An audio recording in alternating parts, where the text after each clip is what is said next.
Samanta Chakvalisu Atra Gachantu Devata Saddhammang Munirajasa Sunantu Saggamukhdang Dhamma Savanakalu Ayang Bhadanta Dhamma Savanakalu Ayang Bhadanta Dhamma Savanakalu Ayang Bhadanta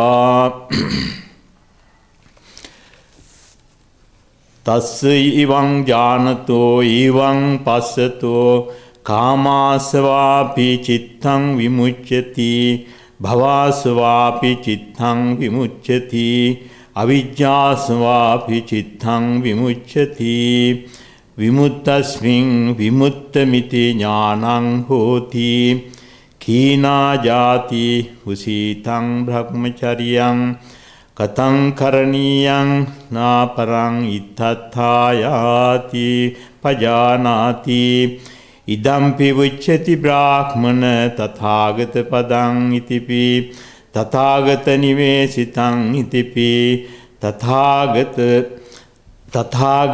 ranjitang itipi etthavata ko brahmana ariya savako nittang gato hoti Samma sambuddho bhagava swakhato bhagavata dhammo supatipanno bhagavato savaka sanghoti ittavata ko brahmana hatti padopamo vittarena paripuro hoti.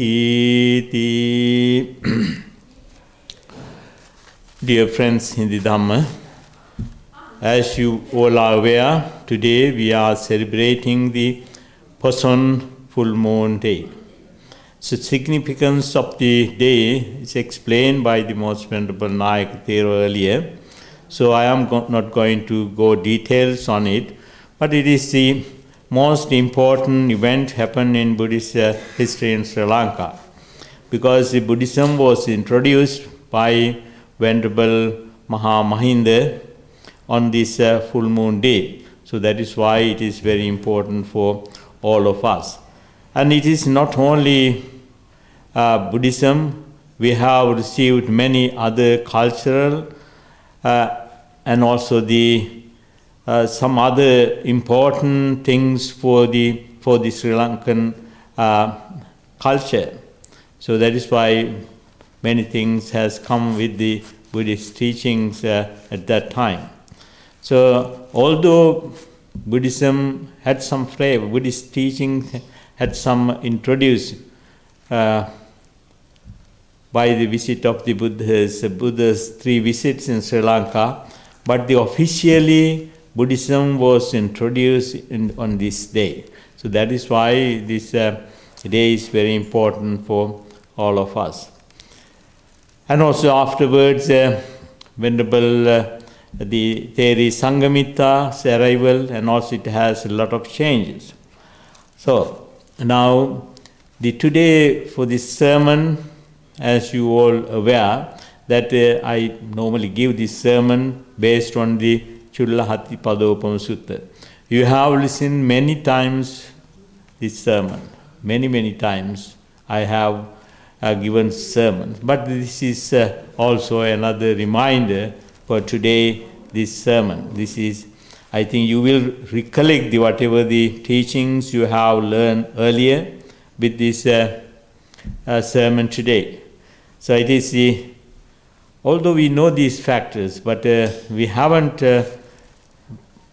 attained enlightenment. So that is why we all are in that category. We are trying to learn this main teachings in this Chullahati Padopama Sutta. The passage I have selected from that Chullahati Padopama Sutta. So it is the last bit of that sutta. So that is what conclusion of this sermon. So that is why I have selected this that bit of para to give you the main teachings included in that sermon. So it says that knowing and seeing like this, their mind is freed from defilements of sensuality, that means the kamasava, desire to be reborn, bhavasava, and ignorance, avijjasava. When they are freed, they know they are freed. They understand. Rebirth is ended. The spiritual journey has been completed. What has to be done has been done. There is no return to any state of existence. This Brahmin is called a footprint of the realized one, and also the used by the realized one, and also the marked by the realized one. At this point, a noble disciple has come to the conclusion the Blessed One is the fully awakened Buddha. The teaching is well explained. The Sangha is practicing well. And it is at this point that the similar of elephant's footprint has been completed in details. So this is the last bit of that sermon. So that is the concluding part of that sermon. So I have selected to explain the other bit of it. So as you may be feeling that we know all these things, but it is nice to learn what are the things in this sutta. So as this is the Chulla Hatti Padopam Sutta, lesser discourse on the similar of the elephant footprint. It comes in the Majjhima Nikaya. This Buddha has given this sermon to a Brahmin called Janusoni, while Buddha was residing at the Jetavana monastery in Savatthi. One day Janusoni was traveling in a carriage and met a wanderer named Pilotika. Because Pilotika is always visited the vihara. His habit of going to the vihara and listening to the Buddha. So always he goes there, and the one day that Janusoni met him on his return from the vihara. Then he asked Pilotika where he was coming from. Then Pilotika said, I am coming from the Buddha's the temple, this temple. Then I was listening to the Buddha. Then the Janusoni asked Pilotika what about his opinion about the Buddha's cleverness and wisdom. Then the Pilotika replied, the extent of Buddha's wisdom only could be properly understood by another Buddha, and that he himself could not judge this matter. So then Janusoni asked Pilotika why he had such a high degree of confidence in Gautama, the Buddha. So then the Janusoni replied, Sir, as a skilled elephant tracker might enter an elephant forest and might see a great footprint, long and broad, he might come to the conclusion, indeed, it is a great bull elephant. Even so, I have seen the footprint of the Buddha. And after seeing that, I came to the conclusion, the fully self-awakened one is the Lord, the Buddha. Well taught is the Dhamma by the Buddha. The order is faring along well. So, Pilotika said that there are people who visit the Buddha, like the nobles, Brahmins, householders and recluses. All those people, whenever they come to see the Buddha, they are very clever people, and also they are skilled people. They are capable of arguing and disputing with others. But when they plan to go to see the Buddha, they always thought, we will go to see the Buddha and we will ask some question. If the Buddha answers in that way, then we will answer this way. They had some ideas how to confront the Buddha.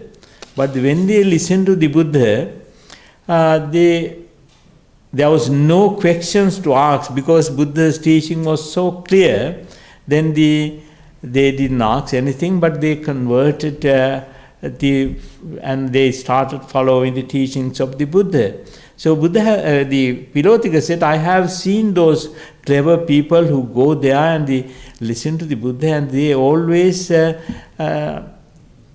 Buddha's cleverness, I could understand with that, and also the Buddha's footprint, like those people, from that he said, I understood the Buddha was self-awakened one. Dhamma is well taught, and the Sangha is well disciplined. That's what he said. Because looking at that, Buddha's greatness, he explained. Then after listening to the Pilotika, Januswami thought, I wanted to see the Buddha, who this person is. Then he went to the monastery and he met the Buddha. Then he explained his conversation with Pilotika. Then Buddha said, that's similar, it is beautiful, but similar of the elephant footprint, not completed in all details. He said, he went on to explain why. Buddha wanted to explain why. Buddha said, on entering a forest, an elephant tracker, if he is a clever elephant tracker, he may see a large footprint, but if he is a skilled tracker, he does not come immediately to the conclusion that is a great bull elephant. Because the reason is that, because the tracker knows that in the jungle there are some other type of elephants. That elephants are there. So he has to eliminate the factors which will prove that this is a great bull elephant. Because in that sutta, it explains there are different type of elephants, but I am not going to go in details on that. But you can understand, recently we had a very beautiful elephant in Sri Lanka. Recently he passed away. But when you look at the other elephants, there's very big difference with other elephants. His behavior and also the features and everything. In the same way, Buddha said, there are different type of elephants in the forest. Then if you wanted to understand the real elephant, that means the great bull elephant, he has to follow the path wherever he goes. Then where he break his branches and also where he rub his back and things, then that elephant tracker should follow those things. Then he will see that elephant lying or standing or sitting down somewhere in the forest. Then after seeing that, he will decide that is a great bull elephant. Same way, Buddha said, same way, one should come to understand the Buddha, Dhamma and Sangha. Not looking at only footprint. That means the following the path. Then who is the Buddha? Buddha he is the perfected one, a fully self-awakened one, and endowed with right knowledge and conduct. He teaches Dhamma, which is beautiful at the beginning, beautiful in the middle, and beautiful at the ending. When a person hears the Dhamma, he gains the faith in the Buddha. Then he reflects in this way. What will happen? The house of life is confined and dusty. Because according to the Buddhist teaching, then he reflects in this way. It is not easy for one who lives in a house to fare the Brahma faring, wholly fulfilled. We can't do everything according to the teachings while living in the house. So suppose now that I, having cut off hair and beard, having put on saffron robes, should go forth from home into homelessness. After time, getting rid of his wealth and relations having cut off his hair and beard, having put off the saffron robes. He goes forth from home into homelessness. So that is the feeling comes when you practice for some times after listening to the teachings. Then he understands, I think I bit better. If you wanted to get rid of all the defilements, then we should have to left most of our attachment. Then he decide, I can't do this at home, then I have to enter the order. Then that person will go to, he will enter the order. Then in that sermon, Buddha explained about the practice, what he is doing. He goes listen to the teachings, then he have faith on the Buddha, and then he thought to joining that, practicing that teachings. Then the Buddha explained in that sermon the virtue of disciples. There are main two type of virtues explained there. That is, first one is the morality, keeping the precepts. That is there are 227 rules for the monks, and there are some other rules for the nuns too. And also how to control the senses and also how to have the right livelihood, and also to correct behavior on whatever the things necessary for day-to-day life. It is like the regard to the four requisites, the robes and also food and medicine, and also the where dwellings and things. Then Buddha explained these four items clearly and great details in explaining that sermon, because what type of precepts he is following. Then he explained about the life of a monk, then how they have to wear their robes, how they have to use their robes, how they have to use their arms and things. The details he explained. It is not to have much attachment to these things. Would they explain that? Then the second virtue is the mindfulness. The second most important virtue is the mindfulness. First one is sila, the morality, and also the second one is the mindfulness. In order to develop mindfulness, the monks seek out a quiet place, like a forest. There he will be not be disturbed by any person or any being, and he can concentrate his mind.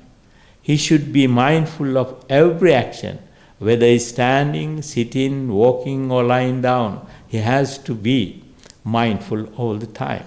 Then the monk should clear his mind by means of meditation. Through meditation, he has to be cleared. With that, what will happen? He will be clearing all the hindrances, 5 hindrances. That is called the Pancha Nivarana. Then Buddha here explained the path leading to the enlightenment, path to see the Buddha, to understand the Buddha, Dhamma and Sangha. Buddha explained, this is what this sermon is, what it is, because what are the things has to practice, and all these things are explained. Then we all know that what are the 5 hindrances are, but I would like to remind you what are those things, because it is nice to remember. First one is those hindrances: sensual desires, kama chanda, lusting after pleasure. That is what we all do. Grasping at sense objects. It keeps the mind looking outward, searching after this object and that. In an agitated and unbalanced way. It is the very nature of sense desires that they can never be satisfied. These sensual desires are never be satisfied. There is no end of seeking. We enjoy pleasurable objects, and we are left with the same unsatisfied desire for more gratification. It can be desire for beautiful sights, beautiful sounds, taste or smell, pleasant sensation in the body, or fascinating ideas. Attachment to those objects increase the greed factor.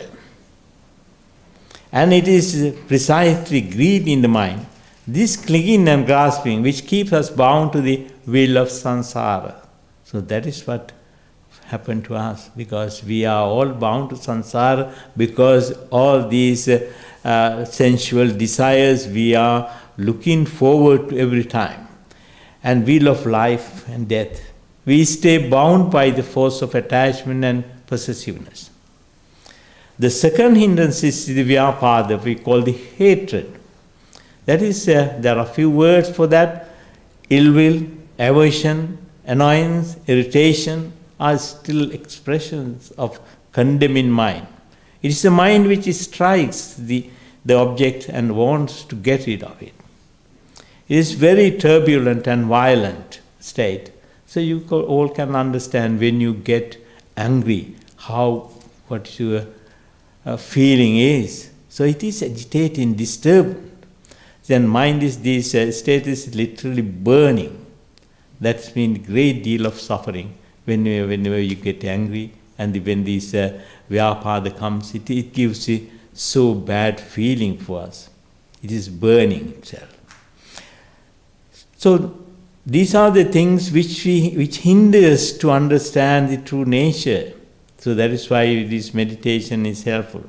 So third hindrance is sloth and torpor, that is called tina middha, which means the laziness of mind and sluggishness. A mind that is filled with sloth and torpor wants just to go to sleep. Unless we overcome this kind of drowsiness and sluggishness of mind, nothing gets done. Nothing is seen clearly, and mind remains heavy and dull. So that is what happened with these nivaranas. Then the fourth hindrance, it says restlessness and worry. That is the uddacha kukucha. Mind that is a state of worry, regret and agitation, unable to stay concentrated. It is always jumping from one object to another without any mindfulness.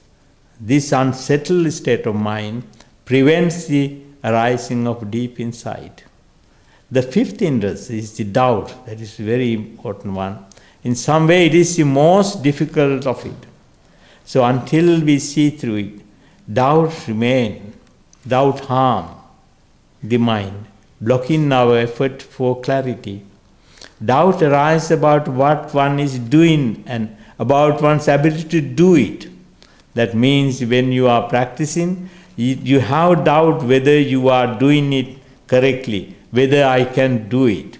There's a very big obstacle on the path. So, monk, when he starts practicing, through the mindfulness, he can reduce, he can eradicate, he can get rid of those hindrances of the mind. So all these hindrances are mental factors. They are not self, just impersonal factors functioning in their own way. There are specific ways to deal with these enemies as they confront on the path. The first is to recognize them. So whenever the feelings comes, different type of sensual desires, or all these things comes, then they recognize them. Recognition leads to mindfulness. And mindfulness means not clinging, not condemning, not identifying with that object. All the hindrances are impermanent mental factors. They arise and they pass away like clouds in the sky. If you are mindful of them, when they arise and don't react or identify with them, they pass through the mind without creating any disturbance. Mindfulness is the most effective way of dealing with them. By getting rid of these 5 hindrances of defilements of the mind, the monks can attain the absorption, that is the dhyana status. Then when they attain the first dhyana, then that person understand Buddha also attained this jhana. So he is on the path. He is following the Buddha's path. That is Buddha's footprint. So he is following that path. Then at that time he does not decide that the Blessed One is all enlightened. The doctrine has been revealed well, or the community of disciples of the Blessed One has reached the good path. But he doesn't come to conclusion, but he go further. Then that monks continue meditation and attain the second dhyana, third dhyana, fourth dhyana. In that way, he attain the absorption, that the dhyanic status. Each of those are Buddha's footprint, but he cannot come to the conclusion that Buddha is great, or Dhamma is great, or Sangha is great. But still he is on the path. Then what will happen? Then after attainment of dhyanic status, then he attained he achieved the three special knowledges.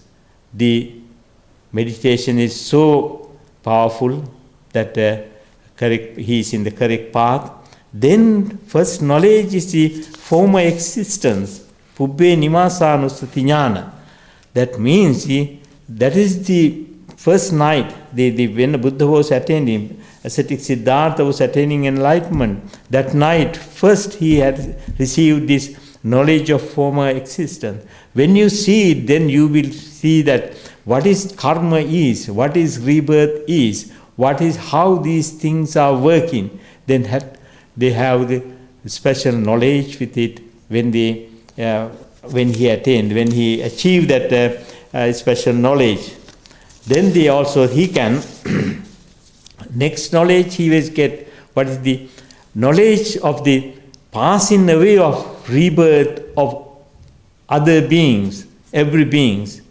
Then he find that how this karmic energy affects each of us. It explained very clearly when he achieved that state. And also the third knowledge he get is the eradication of all defilements. How these things, important of eradication of these defilements, asavas, asavakkhe jnana. That's he attained that.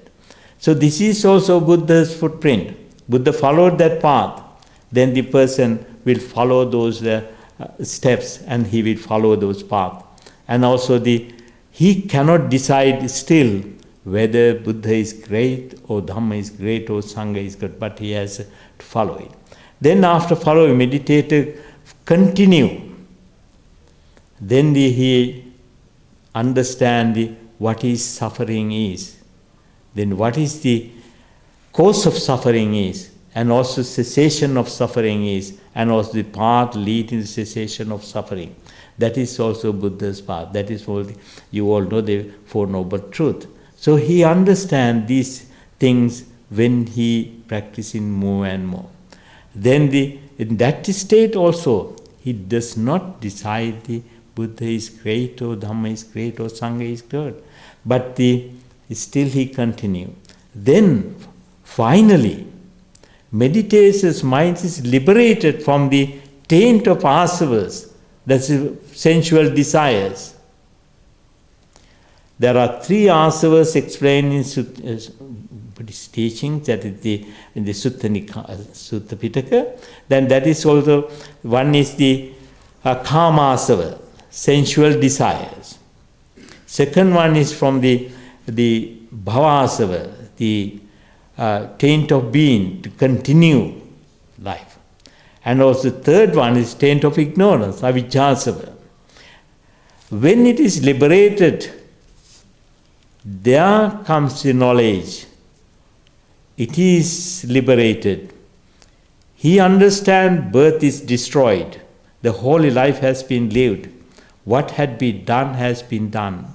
There is no more coming to any state of being. This is called the Buddha's footprint. At this stage, the disciple concluded the Blessed One is the all enlightened. The doctrine has been revealed well by the Blessed One. The community of disciples of the Blessed One has reached the good path.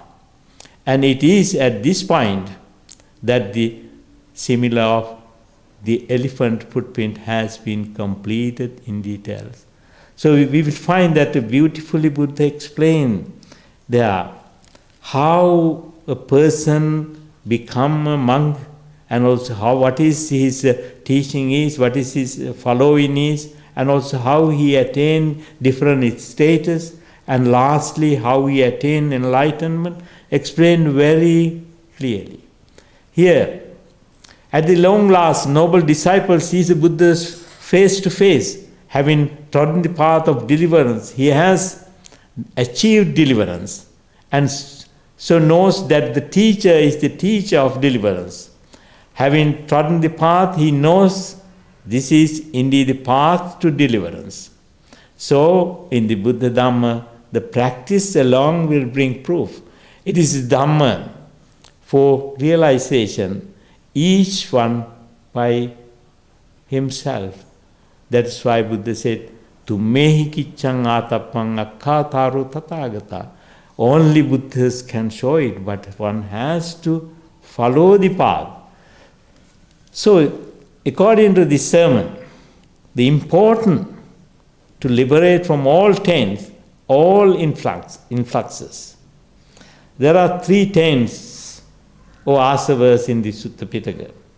The Kama asava. We go a little bit on that. Kama asava. This means the desire for sensual pleasures. Sensuality is twofold.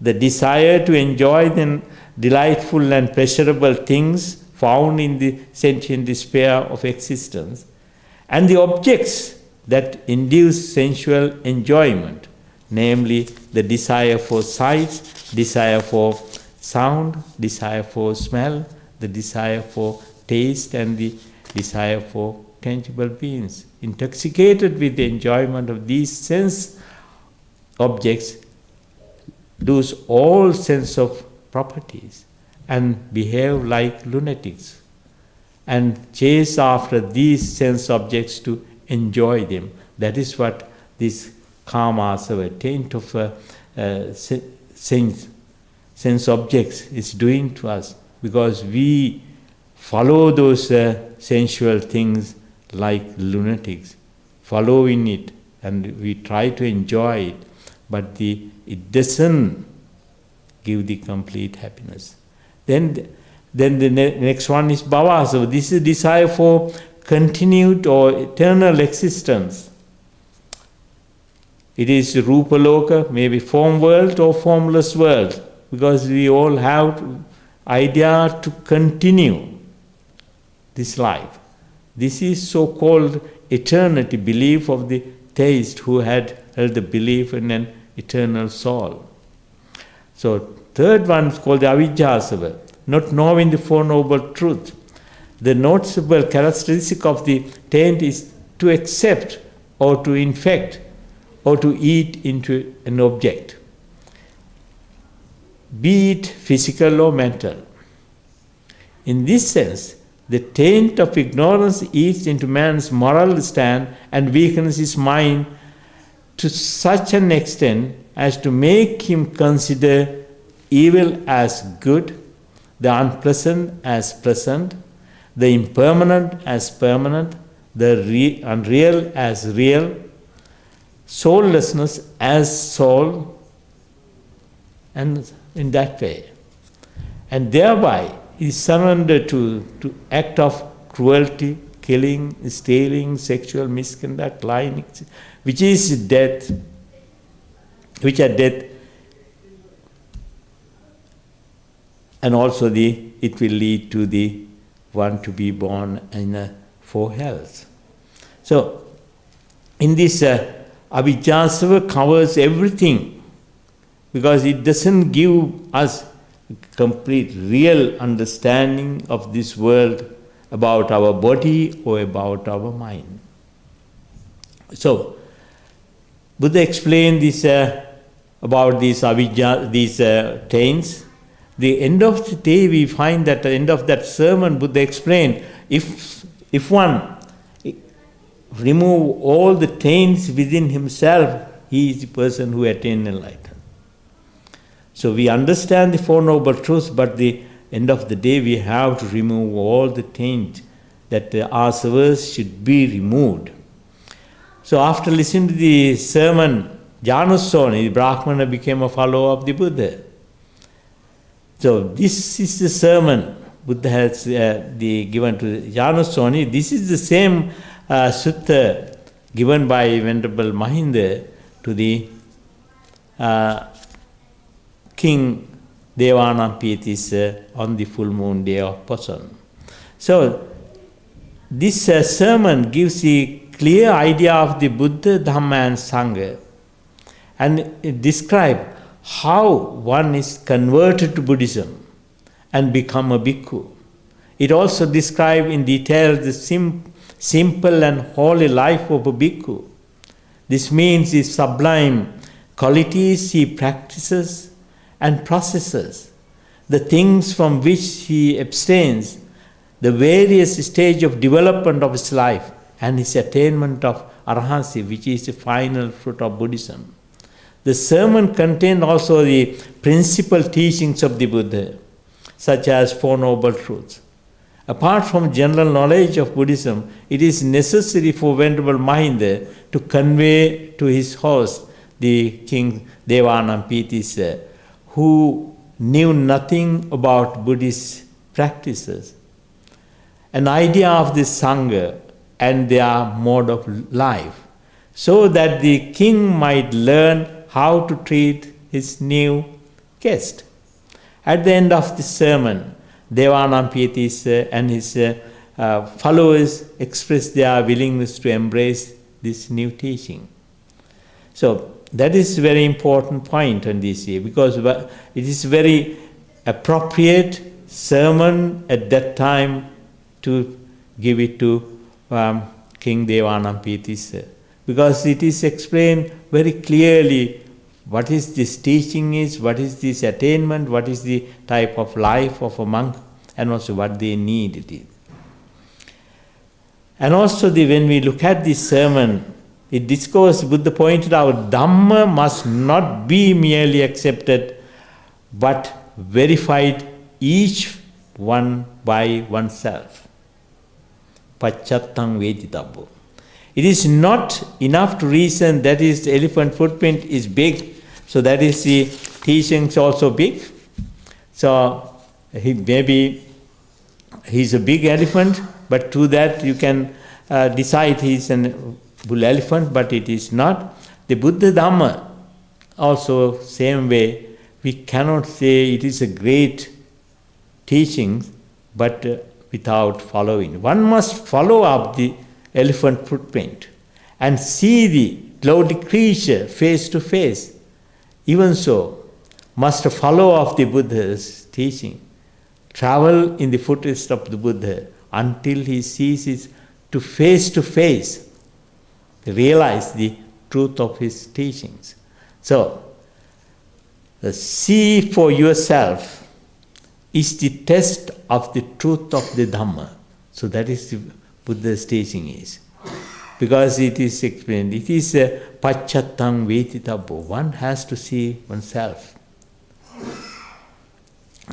When we look at this teaching, we find these three aspects are very important. What is asavas? Asavas should be eradicated.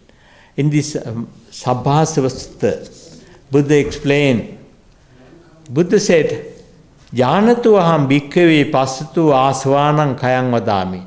No ajanato, no apassatu. Kincha bhikkhave janato, kincha passatu asvanam kayam vadami.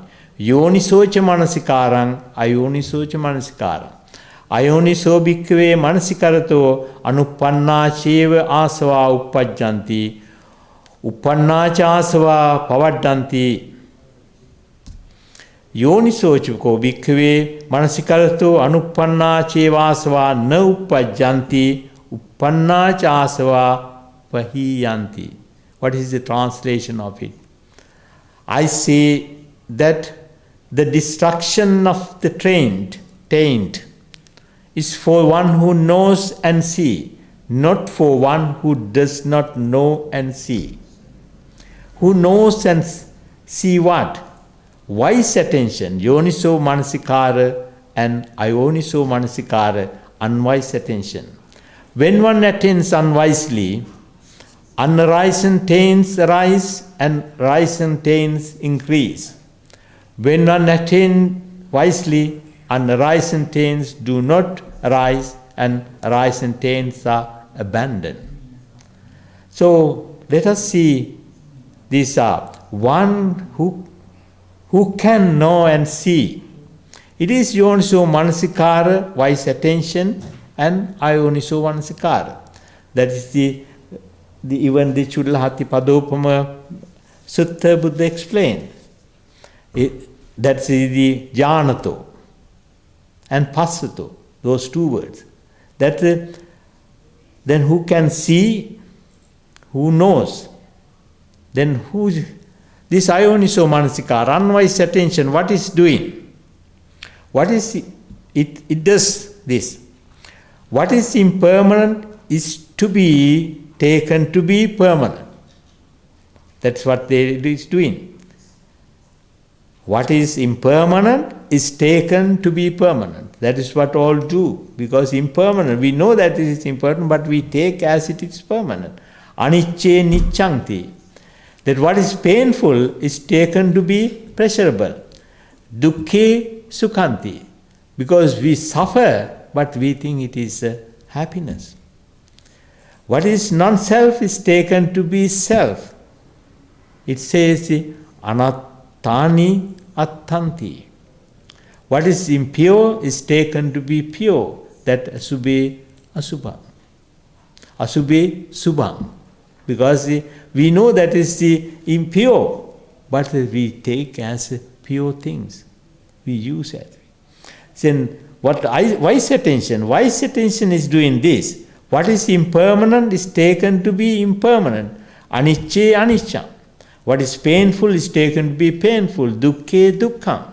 What is non-self is taken to be non-self. And anattani anatta. What is impure is taken to be impure. Asubhe asubham. Only through the wise attention one can attain enlightenment.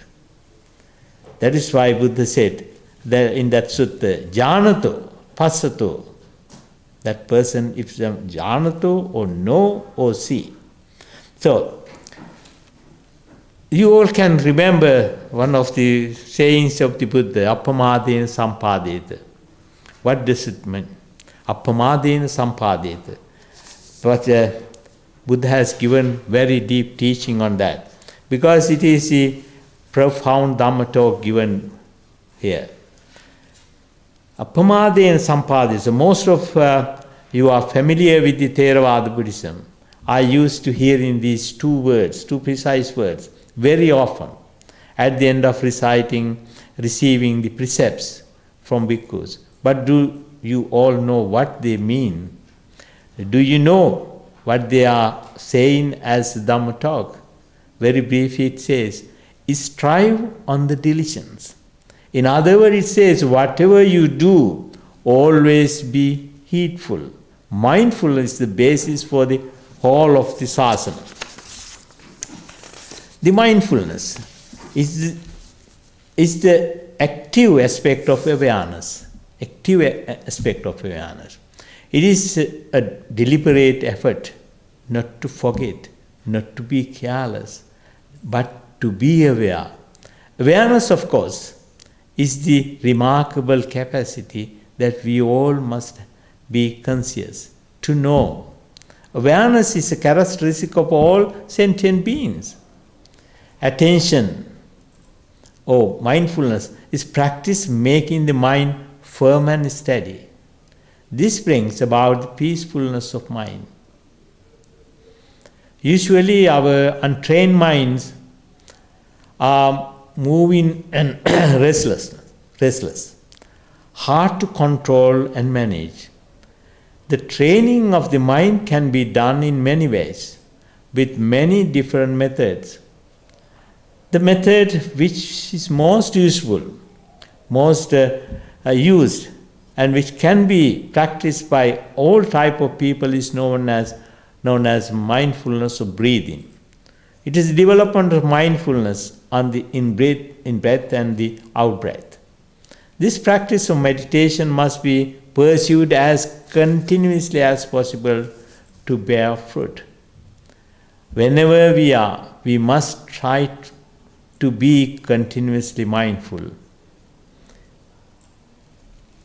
Mindful of breathing in and out.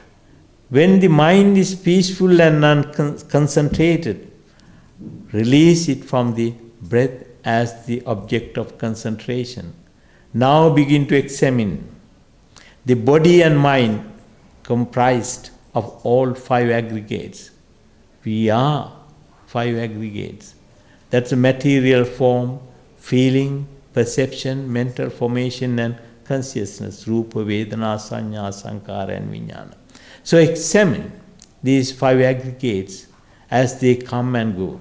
You will see clearly that they are impermanent. That this impermanence makes them unsatisfactory and undesirable, and that they come and go of their own. There is no self-running things. There is to be found only nature, moving according to cause and effect.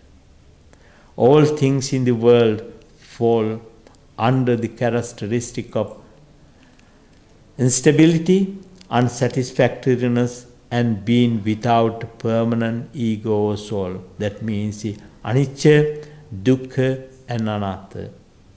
Seeing the whole of existence in this light, attachment and clinging to the khandhas will gradually be reduced. This is because we see the true characteristics of the world. We call this the rising of wisdom. When morality, concentration and wisdom are all developed, we call this practicing the Eightfold Path, which the Buddha taught as our only way out of suffering. We can say that this practice reached the Buddha Dhamma truly and precisely.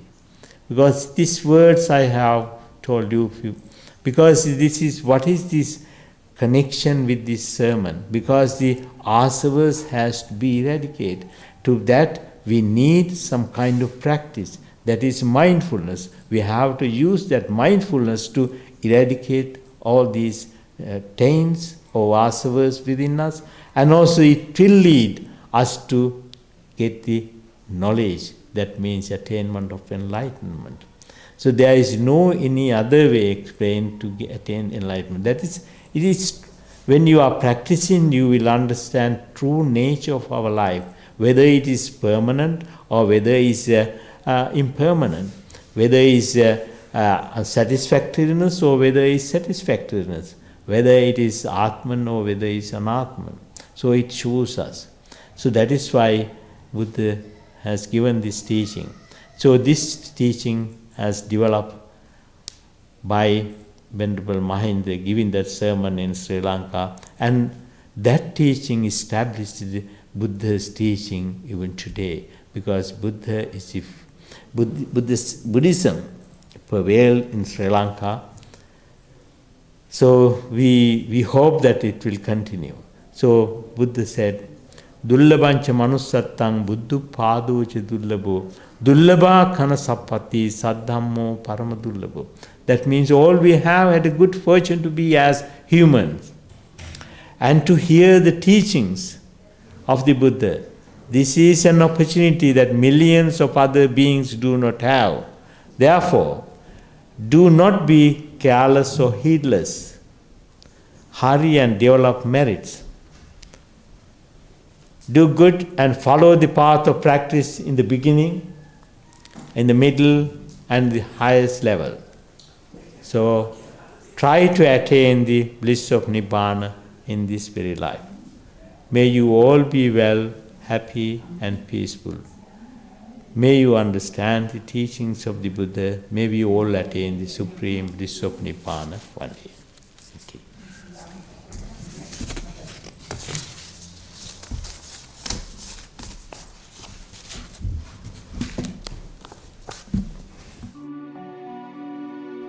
चक्रवरङ्कितरत्नसुपादो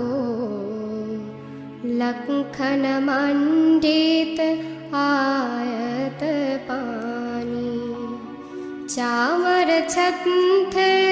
चामरछत्रविभूषित पादो ऐसा ही तुई है पिता नारसिंहो सक्के कुमार वारो सुखुमालो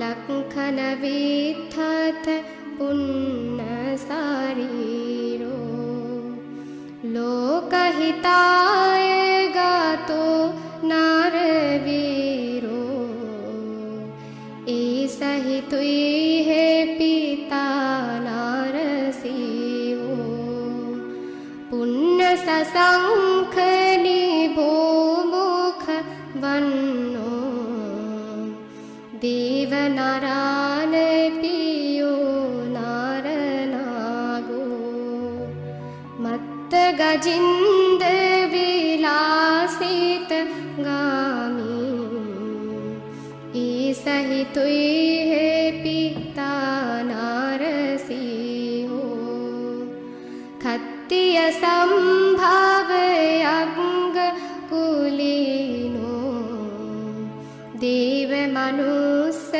पमसित पादो शील समाधि प्रतिष्ठित चित्तो ऐसा ही तुई है पिता नारसिंहो आयतयुक्त सुसंठित नासो गोपमुखो अभिनील सुनेतो इंद्रधनु अभिनील भामुको ऐसा ही तुई है पिता नारसिंहो भट्ट सुमट्ठ सुसंठित गीवो सिंह हलो निगराज शरीरो कंचन सुच्छ वियुत्थम वन्नो ऐसा ही तुई है पिता नारसिंहो सीनित सुगंभीरा मंजु सुघोषो हिंदुलबंधु सुरत सुजीप हो विसति विसति सेत सुदंतो ऐसा ही तुई है पिता नारसिंहो अंजन वन्न सुनील सुकेशो कंचन पट्ट विशुद्धलालाटो ओषधि पंडुरशुद्ध सुन्नो ऐसा ही तुई है पिता नारसिंहो गच्छति नीलपथे विय चन्दो तारगणा परिविण्ठितरूपो सावकमञ्जे गतो समुनिन्दो ऐसा ही तुई है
Okay, good morning. On this important Poya Day, Poson Poya Day, the activities have been sponsored by the Sunday Dhamma School teachers and parents with the guidance of Venerable Bandula Thera, the principal of the Sunday Dhamma School. The Dane now has been prepared. The first part of the Dane, as the Buddha Puja, we are going to offer to the Buddha, recollecting the great qualities of the Buddha. So, first and foremost, we would like to administer 5 precepts. Then all the teachers of the Dhamma School with parents, you can recite gathas in order to offer the Buddha Puja. Samadenama, adame pusum poe dawase pun poe dinedi, utum Buddha ratne sipat karagana, Buddha Puja me pinkama pavatannai sudanam benne, ඔබසියලු දෙනාම ඊටම ශ්‍රද්ධාවෙන් පිළිල කරන ලද්දා වූ මේ මහා දාන පින්කමේ අග්‍ර කොට්ටාසේ බුදුරජාණන් වහන්සේ විශේෂ පූජා කිරීමට පෙර සියලු දෙනාම සාදු කියලා নমස්කාරය කියන්ට.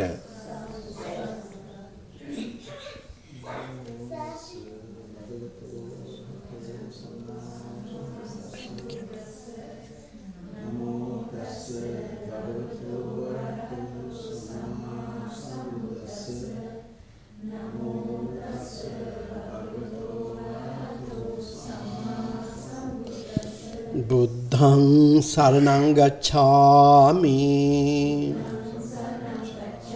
Dhammam saranang gacchami, Sanghang saranang gacchami, Dutiyampi Buddhang saranang gacchami, Dutiyampi Dhamman saranang gacchami,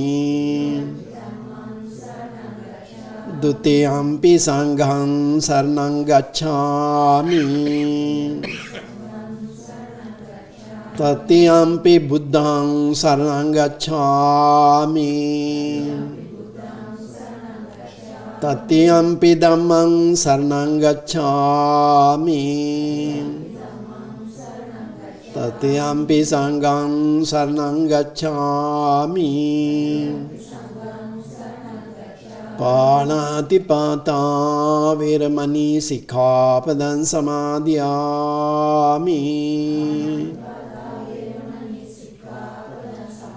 Adinadana Veramani Sikkhapadan Samadhiyami,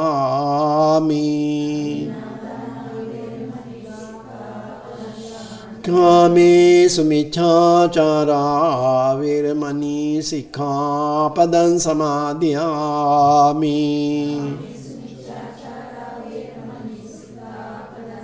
Musavada Veramani Sikkhapadan Samadhiyami,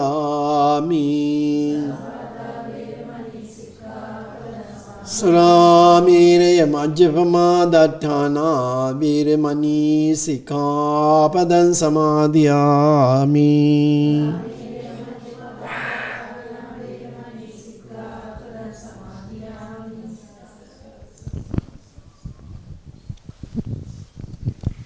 Now let us offer these offerings to the Buddha, reciting Pali stanzas. As most Venerable Nayak Thero explained, this is the Dana organized by teachers and parents of the Dhamma School. Mostly teachers are attending today for this Dana ceremony. So every year we used to do this Dana ceremony. Our teachers and parents got together and offered Dana on Poson full moon day. But the last 2 years we couldn't do it, but we thought of starting that again. So I would like to thank all the teachers and others who took part in this Dana ceremony. So now may these offerings go to the Buddha. May the merits be with your departed one, and also may you all share these merits. May you all be well, happy and peaceful. May you have a successful life, including your departed one. May we all attain the supreme bliss of Nibbana. With these thoughts, let us recite these stanzas to offer these offerings to the Buddha. Vannagandha gunopitang etang kusuma santating pujayami munindassa siripada saroruhe pujemi buddhang kusumena nena punyena metena cehotu mokkang puphang milayati yata idang me kayo tatayati vinasa bhavang ganasarappaditena dipena tamadang sina tiloka dipang sambuddhang pujayami tamonudang gandha sambhadayutena dupenahang sugandhina pujaye pujaniyantang puja bhajana mattamang sugandhang sitalang kappang pasanna madhurang subhang paniya metang bhagava patiganhatung uttama adhivasetuno bhanti bhojanang parikappitang anukampang upadaya patiganhatung uttama adhivasetuno bhanti sabbang saddhaya pujitang anukampang upadaya patiganhatum uttama vandami cetiyang sabbang sabbadhani supatitthitang saririka dhatu mahabodhing buddha rupang sakalang sada kayena vaca cittena pamadena maya katang acchayang kamami bhanti buri panya tathagata imina punya kammena mami bala samagamo satang samagamo hotu yava nibbana patiya. Sadhu, sadhu. The rest of the dana ceremony will managed by Venerable Upananda Nayak Thera.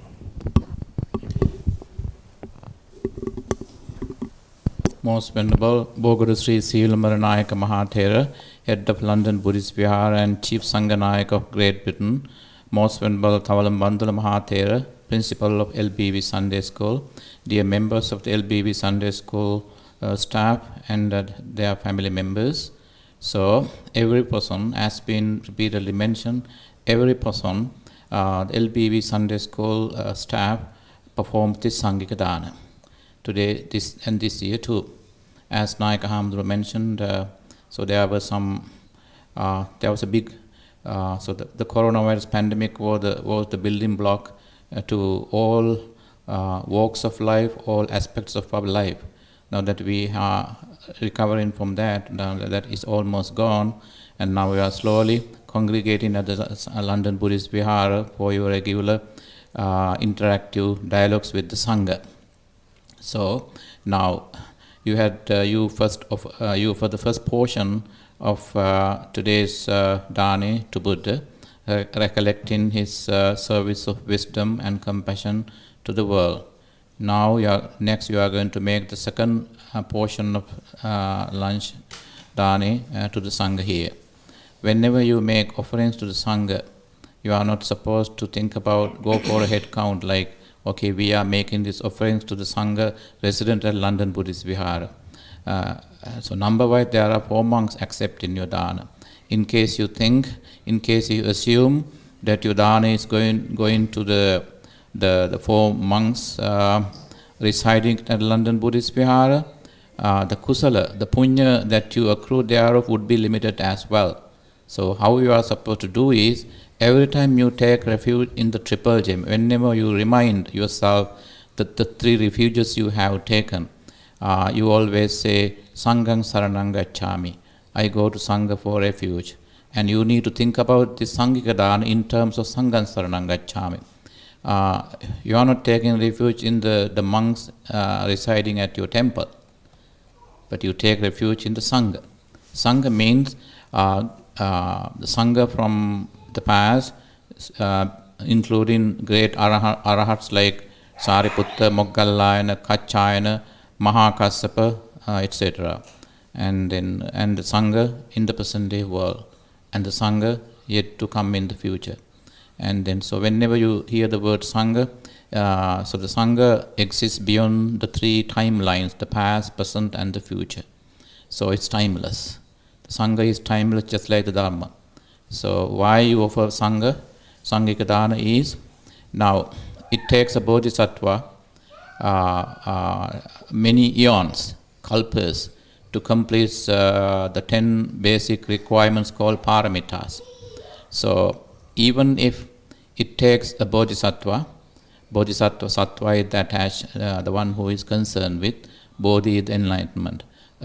It takes even if it takes bodhisattva many eons to complete all the perfections. On becoming enlightened, he wouldn't stay that long in the world. Why? His human body is subject to decay. So it is always a human being who becomes the Buddha. Now what happens is, so now that an enlightened one, Samma Sambuddha, doesn't stay that long in the world, because he appears in the physical body, his physical body is subject to decay and death. Any Samma Sambuddha appearing in the world from time to time would consider ordaining the Sangha as his first duty. That's the very first duty of, when you refer to the Buddha Vamsa, the chronicle of Buddhas, you will notice that. Why is that? Because without the Sangha, the Dharma that he realized with lots of difficulties, untold difficulties, would not prevail, would not last for a long time for future generations to access and practice. So it is the Sangha who in fact sustain the Dhamma. It is the Sangha who in fact protects the Dharma. So for the last 26 plus 100 years since the appearance of Buddha on earth, it is and since he was gone, it is the Sangha who has maintained the Sasana. And in so doing, there's remarkable mutual spiritual connection between the lay people and the Sangha. While the Sangha lives a minimal life, members of the Sangha lives a life that is with minimal requisites, so that their life is minimalistic. So in such as they live such a minimalistic life, it is the lay people, ardent lay people like you, who have always come forward to provide the Sangha with all the 4 requisites that they need. So housing, Medicare, robes, clothing, and food, and these are the 4 requisites. That's the way. So you are Buddhas don't appear in the world always. We are living in the realm of Buddha Gautama now. Thanks to the lay people, you are direct supporters of the Sasana. You directly help the Buddha's Dhamma prevail on earth. Why? Unless you take care of the monks, they wouldn't be able to do their duty that Buddha has assigned them with. So that is why it is a great duty. And today also, as London LBV Sunday School teaching staff, together with the family members, organize this dana. Now let's offer the dana to the Sangha. May all the punya that you accrue today's Sangika dana be upon the great Buddhist revivalist and who later became Anagarika Dharmapal, who later got ordained as Venerable Sri Devamitta Dhammapala. And then so also Madam Mary, Madam Foster, as well as past abbots, past head monks of the London Buddhist Vihara, as well as anyone who has passed away in the name of the ADT and Mahabodhi Trust in Sri Lanka, and all the members of the congregation here, those who have passed away in the name of the LBV Sunday School teaching staff. Think about your departed ones based on your spiritual, based on your personal connections with them. By sharing the merit, may your departed ones be well, happy and peaceful. May all devas also share the merits. By sharing the merit, may devas shower their blessings upon you. In order to make this offering as a collective offering to the entire sasana, entire sangha, would you please now repeat after me? Imang bhikkhang saparikharang bhikkhu sanghassa dema. Imang bhikkhang saparikharang bhikkhu sanghassa dema. Imang bhikkhang saparikharang bhikkhu sanghassa dema. Ichitam patitam tviyam gipaneva samijjatu sabbi purentu citta sankappa chando pannarasiyata ayurarogya sampatti sagga sampatti nivacato nibbana sampatti minati samijjatu. සනරාමර ලෝක ශිවංකර භාග්‍යවත් බුදුරජාණන් වහන්සේටද මහා සංඝරත්නයටද සද්ධානුසාරීව දන් පිදීමෙන් ලැබුවා වූ කුසලය පළමු කොට සම්බුද්ධ ශාසනාරක්ෂක ඉෂ්ඨාර්ථකාමී සම්මස්ත්‍රික දෙවියන් විසින් අනුමෝදන්ව ඒ දෙවියෝ චිරාත් කාලයක් මේ පින්නුතුන් සුරකිත්වා. අනතුරුව මේ පින් ඔබ සෑම දෙනාගේම නමින් නැසීමේ පරලෝකියා වූ සිළු ඥාති මිත්‍රාදීන්ටද ලැබී ඔවුන්ටද මේ පිනේ බලෙන් සංසාර ගමනේදී කිසියම් මොහොතකවත් අභව්‍යස්ථානයකටපත් නොවී සාපිපාසාදී දුක්ගින්නකටපත් නොවී ලැබූ ආත්මභාවයන්ද සුඛී සුවපත් වේ. නිර්වාණය දක්වාම ඒ සංසාර ගමන සුඛී සුවපත් වේවා. ඔබ සෑම දෙනා කෙරෙහිත් මේ පින් පිහිටා පරම රමණීය වූ නිවන් ලබනා තාක් කල්ම මුළු ජීවිතයේද සංසාරේ පුරාමත් නෑබෑන වචනේ අසන්නට නොලැබී පාරමිතාවන් පුරා ගැනීමටද අවස්ථාව සැලසී දුර්භික්ෂ සමයක ඉපදෙන්නේ නම් අබුද්ධෝත්පාද කාලයක ඉපදෙන්නේ නම් නෑබෑ වචනේ නොසලකා දානාදී පින්කම් වලට හිත යොමු වී ධර්මයට හිත යොමු වී බුද්ධ යන වචනය සුලකින් පවාසන්නට ලැබී ඔබ ප්‍රාර්ථනා කරන්නා වූ සම්මා සම්බුද්ධ භූමි, පච්චේක සම්බුද්ධ භූමි, අරහන්ත භූමි යන භූමිත්‍රයෙන් තමන් තෝරාගත් භූමියට පැමිණ දුක්ඛිත සංසාරයෙන් ඈතර වීමට මේ පිදුවා වූ දාණය පාරමිතාවක්ම වේවා සිතා ඔබේ ලෝකෝත්තර ප්‍රාර්ථනාවන් එලෙසම සිද්ධ වේවා සිතා සාදර සිතින් පින් අනුමෝදන් විය යුතුය.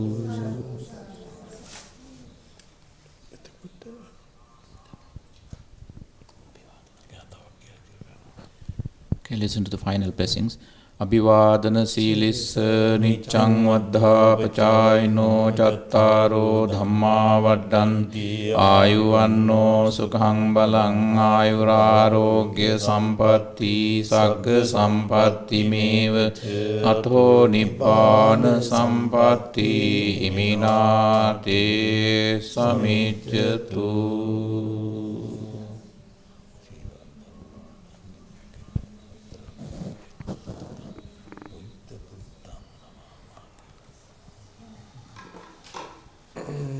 එහෙනම් අපි දානෙට වඩිනවා.